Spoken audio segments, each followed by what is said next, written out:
Саламатсыздар ме? Сабақтың тақырыбы бейсенбіде тауға шығамын.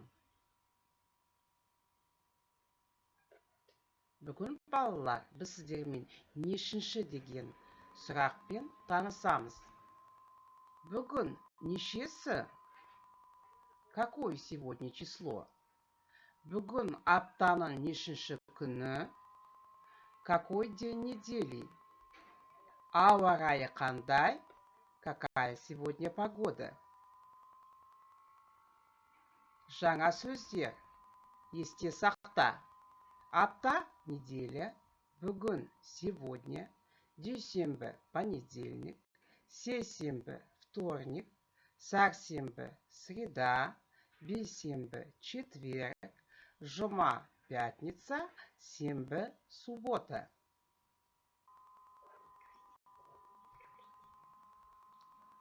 Апта, неделя.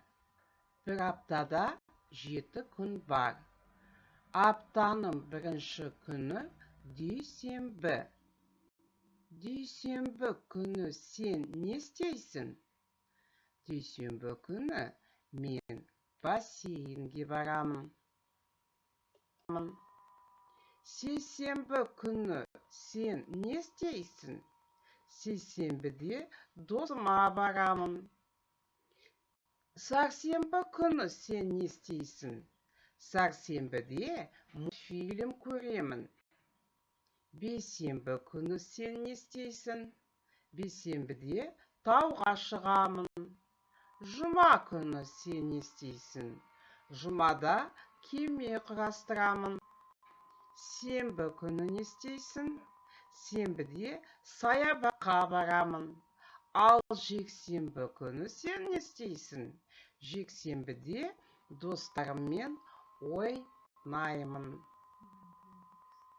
Мәтінді түсініп оқы.